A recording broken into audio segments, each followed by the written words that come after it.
Olá, bem-vindos ao programa Vida Acadêmica, o programa que leva a academia até você. Eu sou Vanessa Fontana e hoje entrevisto o professor Dr. Ivo Botti, que tem uma longa trajetória aqui no Uninter. Ele é graduado em Filosofia pela Universidade de Passo Fundo, fez seu mestrado em Educação pela Universidade Federal do Rio Grande do Sul e doutorado em Educação na Universidade do Minho, em Portugal. Professor Ivo, muito bem-vindo ao programa Vida Acadêmica. É uma grande honra recebê-lo aqui.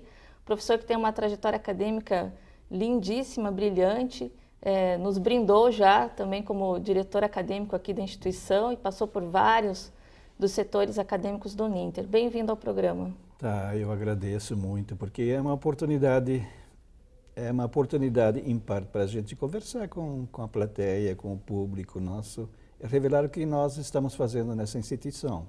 Né? Exatamente. O programa Vida Acadêmica, professora, a gente procura apresentar a trajetória, a construção da trajetória dos acadêmicos e também apresentar as suas pesquisas. Então, nos diga lá, como é que a filosofia entrou na sua vida? Olha, desde sempre, porque interessante, eu sempre falo para os meus alunos da graduação, da pós-graduação, de que nós deveríamos ter no mínimo 2 cursos de graduação, 2 cursos superiores. Um seria o da nossa escolha, que alguns chamam de vocação, né? E o outro seria a filosofia, porque a filosofia, na verdade, se você pensar bem, todos nós deveríamos fazer um curso de filosofia. Porque a filosofia nos leva a pensar, a refletir, e aonde que não se encontra essa reflexão, esse pensar, esse duvidar, esse concordar, esse rejeitar, esse aceitar, afirmar, isso está em qualquer área de conhecimento. Em qualquer área de conhecimento, perpassa todas as áreas de conhecimento. Então, saber pensar, olha, praticamente é a vida da gente. Sim. É uma postura acadêmica. É uma postura acadêmica. O curso de filosofia, ele leva uma postura acadêmica para todas as outras áreas de conhecimento. Isso, eu sempre digo que num regimento escolar, por exemplo, bastava ter um artigo, levar a pensar, né? Certamente. Certamente. A dúvida, o pensar, a provocação é que faz a gente produzir as pesquisas. Sim. Seja na engenharia, seja na educação, seja na ciência política. Por exemplo, eu sempre penso que a filosofia nos leva a nos contradizer cada dia. Parece uma coisa que não combina com a filosofia, mas combina bem. Porque o conceito que eu faço hoje a respeito de alguma coisa, amanhã esse conceito deverá necessariamente ser melhorado. Deve-se estar melhorado. Neste contexto, a contradição, né? Sim. É mais uma postura epistemológica. Sim, epistemológica, sim. Você hoje tem um conhecimento e a ciência, ela espera, ela deseja ser ultrapassada. Sim, sim, sim. São os ensinamentos do Feuerbach, essas leituras assim que nem tradicionais. A ciência, por exemplo, o científico, algo é científico até que se prove o contrário, se isso for possível, né? Exatamente. Então. É que nem a história da aveia, né? A gente brinca, há uns anos atrás, quer dizer, quase há décadas atrás, o consumo de aveia não era bem visto. Agora já falam, não, consumam aveia, quer dizer, então a ciência ela não é feita de verdades, né? Sim. Ela é feita de uma verdade que é temporária, até vir outra que supere aquele conhecimento. Isso. E a filosofia nos leva a isso, a pensar, a revelar outras nuances, né, com relação a diferentes conceitos. A pensarmos diferentes. Sim. E não houve dúvida, professora, a primeira graduação que o senhor pensou em fazer foi a filosofia. Na família já tinha alguém? Não, eu nasci, na verdade, no interior do Rio Grande do Sul, na zona rural. Qual cidade, professor? Era o município de Criciúmal, mas uma localidade com 5 casinhas no centro, e o restante era tudo zona urbana, zona rural, né? E na zona rural todos os moradores, um mora bastante longe do outro, né? Então, na verdade, eu sempre fui um pensador, sempre pensava, porque o meu pai ele na verdade, ele estudou pouco, ele estudou na língua alemã naquela época, a minha mãe também na língua alemã, porque eu aprendi português, falar português aos 9 anos, na verdade, aos 9 anos, né? Então eu pensei, puxa, o que eu quero ser um dia desses, além de agricultor, né? Porque eu arei terra e assim por diante, plantei. Por isso que é bom eu ter essas duas experiências, da zona rural e da zona urbana. Então eu posso unir, na sala de aula, eu posso unir as duas, porque tenho a experiência das duas. E daí eu pensei, no início eu não pensava que isso poderia se chamar de filosofia, curso de filosofia, eu nem sabia o nome O senhor tinha nomenclatura. postura, mas não dava nome. Isso mesmo, porque meu pai ele era muito pensador, ele qualquer coisa que estragava na roça, ele arrumava, sem ter tido a escola. A parte técnica. Isso. E daí eu comecei a fazer o ensino primário naquela época, então todo o meu primário, do primeiro ao quarto ano primário, fiz numa escola unidocente municipal, com um professor autodidata. Mas um senhor professor, ele também me influenciou bastante na questão da criatividade, no pensar, achar coisas, saídas diferentes. Na língua portuguesa. Na língua portuguesa, mas isso no primeiro ano não, porque no primeiro ano custou eu aprender o português. E no intervalo das aulas, nós todos deveríamos falar português.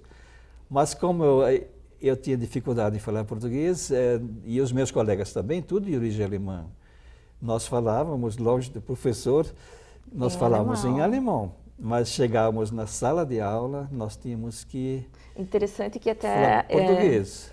Eu estou fazendo um trabalho lendo essa questão do processo de educação, e o Getúlio Vargas ele entrou com uma medida, eu não lembro o ano, mas por ali, década de 30, 35, que ele obrigava todas as nacionalidades a falarem o português. Isso. Pensando na nacionalidade, na hegemonia do Brasil, e eu me lembro língua. desta época porque meu pai, as casas de origem alemã todas eram de madeira e tinha um porão, um porão bem grande, onde era o lugar mais fresquinho da casa.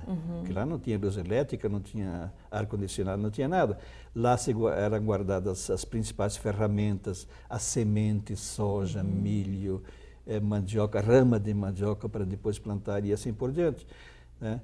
Então, quantas vezes meus pais eles escutavam uma rádio em língua alemã, e quantas vezes a polícia apareceu no porão, mas não só na nossa casa, em outras casas também, e ficavam ouvindo se nós estávamos falando ou escutando algum programa em língua alemã, né?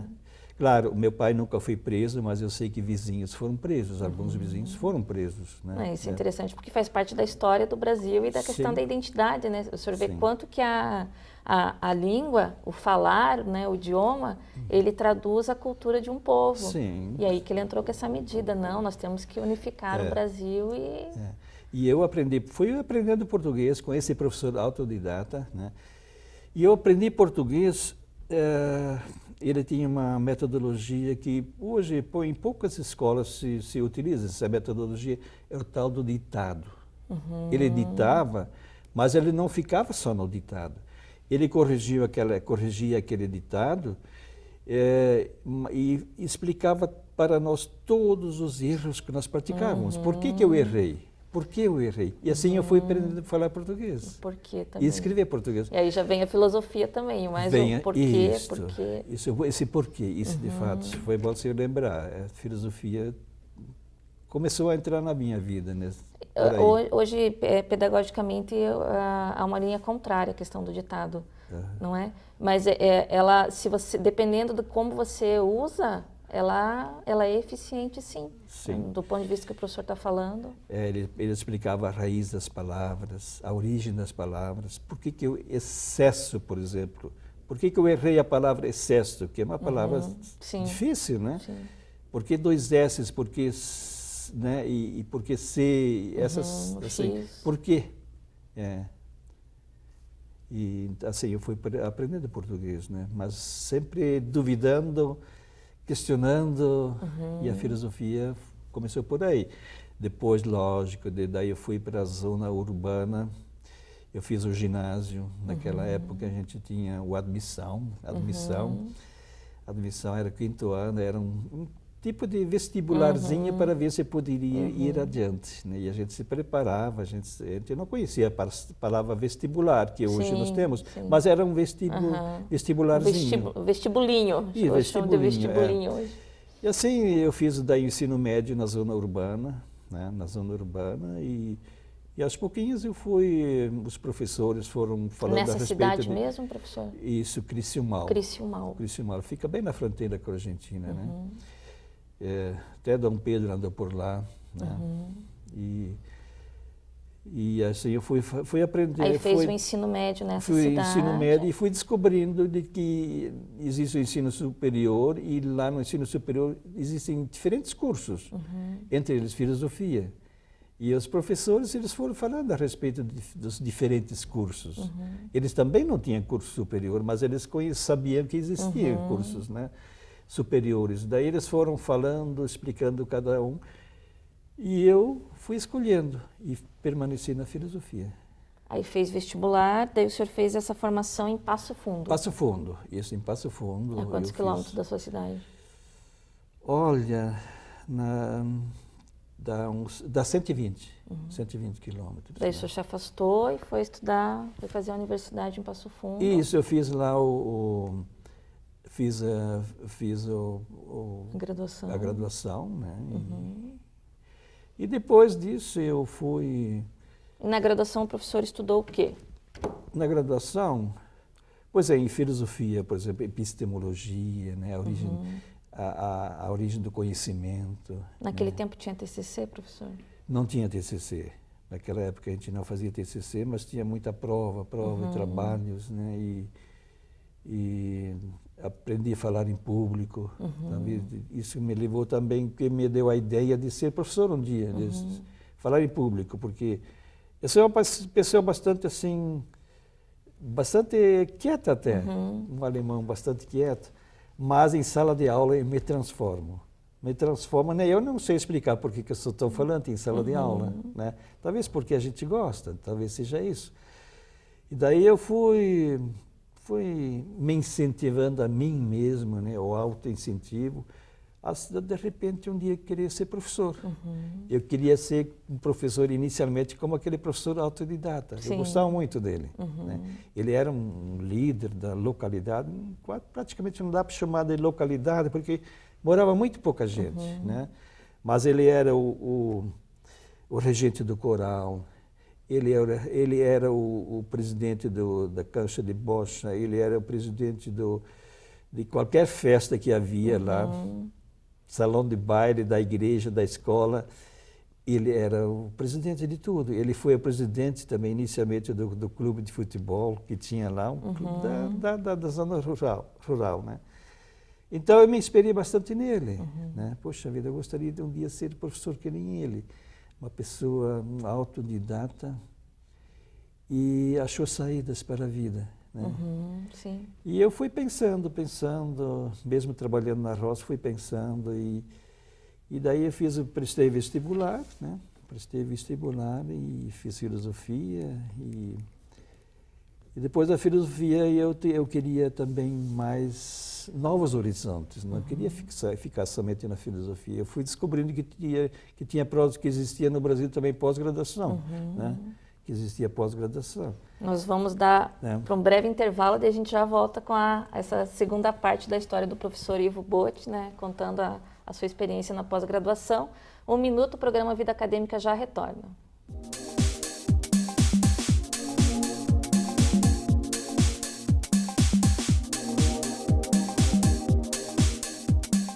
Se você quer brilhar na sua carreira profissional, estude no Uninter, um dos maiores grupos de educação do Brasil.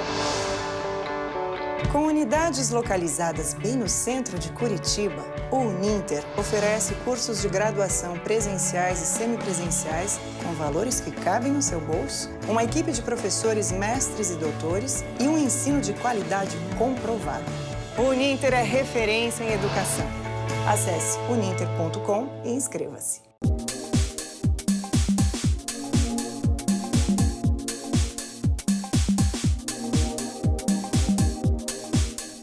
Olá, retornamos com o programa Vida Acadêmica, entrevistando o professor Dr. Ivo Botti. Professor, agora entrando na segunda parte dessa sua história de vida pessoal e acadêmica. Como é que o senhor terminou a graduação, foi ser docente, já foi para o mestrado, como é que foi isso? Quando eu terminei a graduação, daí eu trabalhei inicialmente o que no Paraná nós chamamos de Núcleo Regional de Educação, no Rio Grande do Sul, na época era Delegacia Regional de Educação. Fui trabalhar lá com professores, né? Eu fui orientador escolar, né? Dos professores. Orientador escolar naquela época era dar assistência às escolas rurais, principalmente rurais, né? Tinha também estaduais, lógico, mas principalmente na zona rural, de como trabalhar com alunos, como trabalhar com filosofia, como trabalhar com ensino religioso, como trabalhar com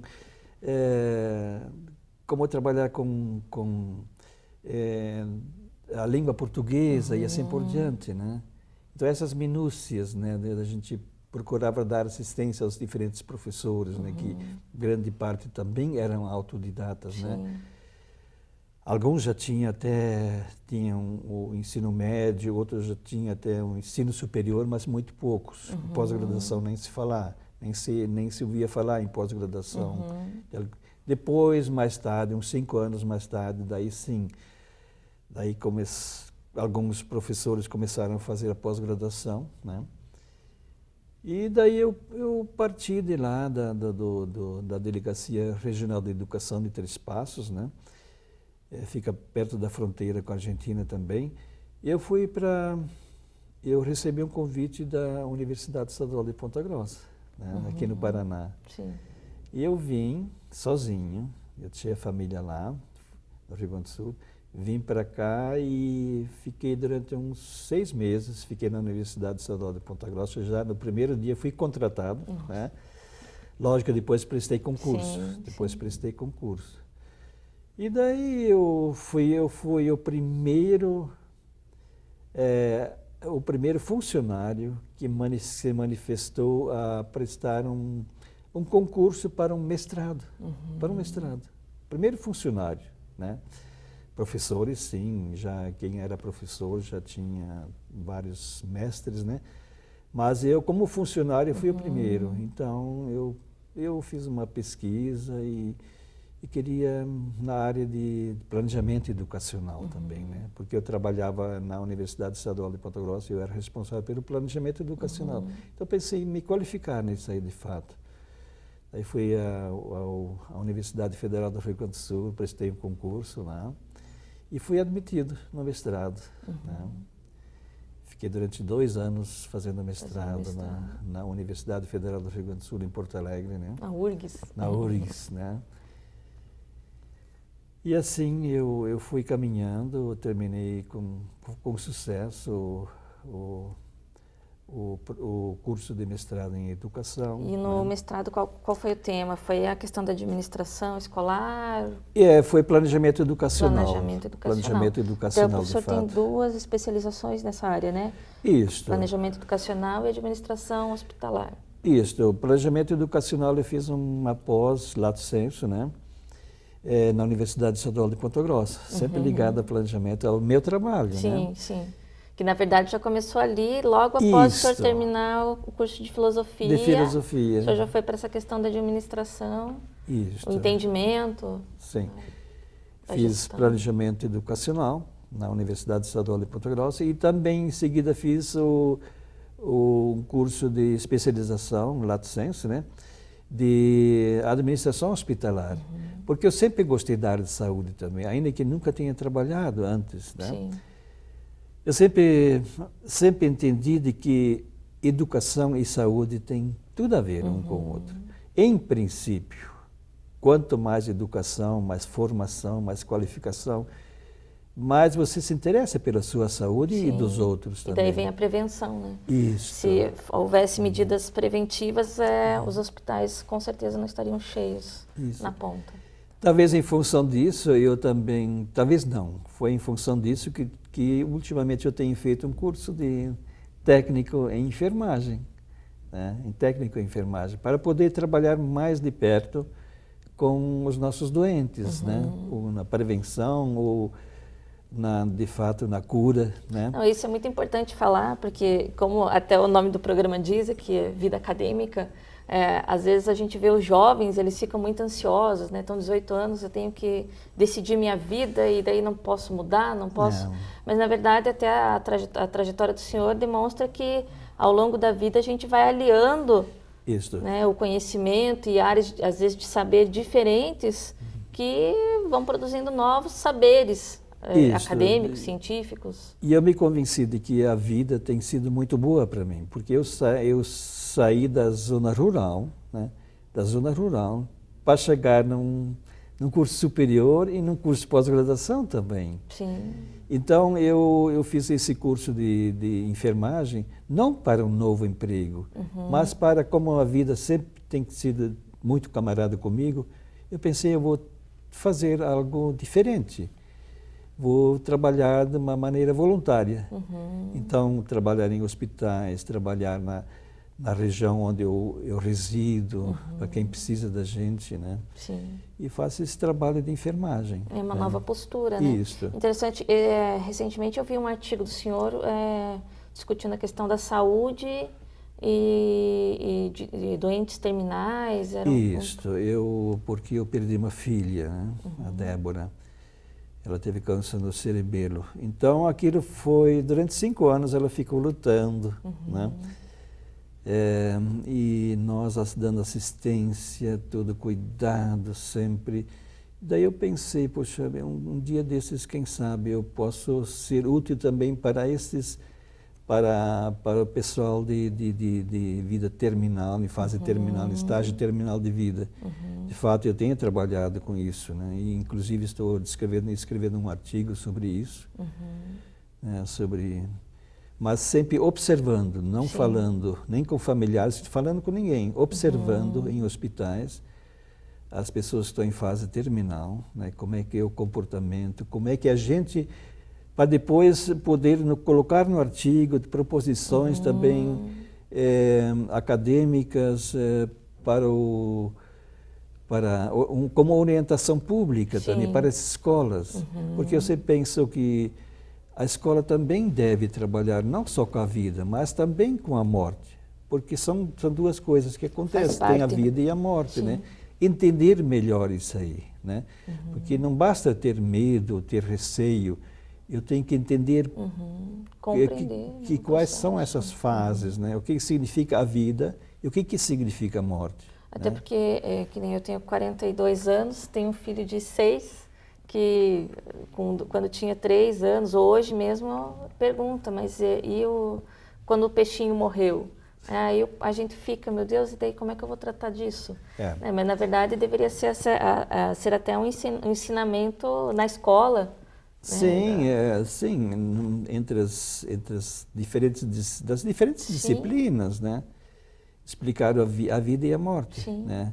É interessante isso, né?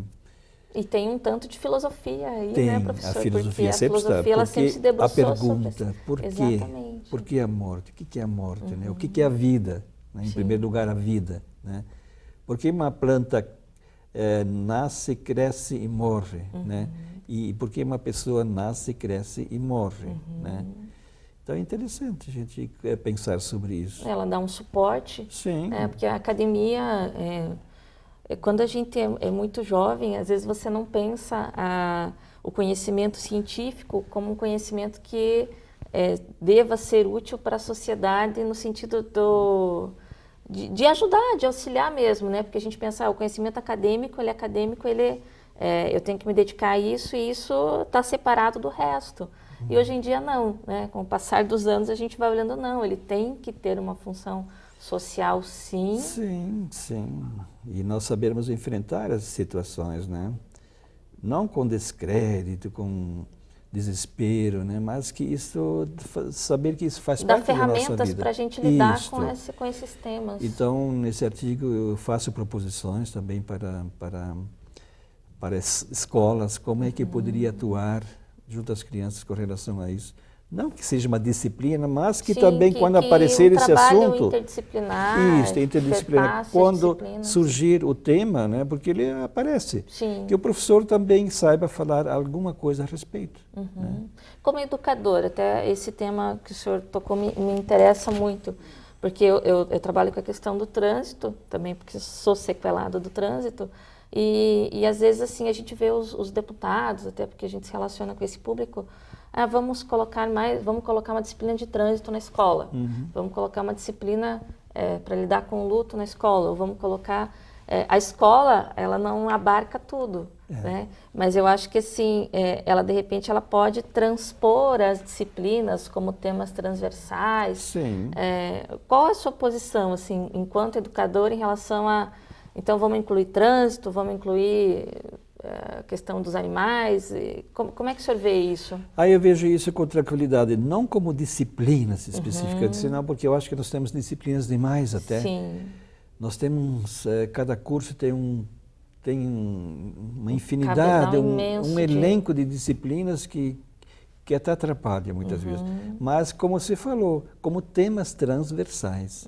Mas que todos os professores estejam preparados, que não seja só aquele professor daquela área de biologia, por exemplo, mas que todos os professores de matemática, de língua portuguesa, todos os professores estejam preparados para conversar com seus alunos a respeito de vida e morte, a respeito de trânsito e assim por diante, né? Não que isso forme mais uma disciplina, mas como temas transversais que perpassam as diferentes disciplinas, né? As diferentes disciplinas, né? Seria mais do contato com os próprios professores, né? Do geógrafo, da língua portuguesa, da matemática, você trabalhar esses temas com eles e que eles, em sala de aula, até dentro do seu próprio conhecimento, lançar um olhar, né, a respeito do tema. Sim, um olhar crítico, um olhar de curiosidade e um olhar que depois leve ao entendimento de fato, à compreensão, né? Por isso que a reflexão é tão importante. Voltamos à filosofia. Sim, sempre a gente volta, né? E agora o professor fez esse desafio, né? Já cumpriu, já terminou o curso técnico em enfermagem. Terminei, sim. Foram 2 anos à noite, porque eu trabalho no tempo integral, então à noite foi bastante sacrificado. Mas eu pensei que ia valer a pena e está valendo a pena. Lógico, quando eu aposentar, eu quero trabalhar de uma maneira mais ampla nesta área, né? Por enquanto eu atuo, caio lá em algum hospital, na região onde eu resido e assim por diante. É importante que o senhor aplique tanto conhecimento técnico quanto daí pega esse olhar da academia, né? Sim, então, assim, o senhor está aliando esses... Educação e saúde, né? Educação, saúde, filosofia. Isso. E temas que às vezes são muito caros para a sociedade, que a gente tenta repelir, mas que tem que aprender a lidar. Certamente, professor, ele está marcando um minuto. A sua trajetória acadêmica é um exemplo, né, para todo mundo, né, indistintamente. A postura de, depois de tantos anos, já ser doutor e voltar para o banco escolar e aprender novamente sobre uma nova área de conhecimento e a aplicação que o senhor tem feito disso, não tem nem palavras para descrever. Foi um grande prazer tê-lo aqui no programa Vida Acadêmica. A gente está mostrando alguns livros aqui, além de professor, educador, o professor Ivo já escreveu dezenas de artigos, tem 5 livros publicados, é professor aqui no Uninter, é coordenador, enfim, exerce inúmeras funções junto ao mestrado na instituição. Então, só veio engrandecer o nosso programa. Então, muito obrigado pela sua presença aqui, professor Ivo. Acho que a gente pode trazê-lo novamente para explorar outros temas? Assim, por exemplo, falar sobre avaliação, Sim. que tem tudo a ver com filosofia e com pesquisa. Né? Como é que isso acontece? O que a avaliação faz, né?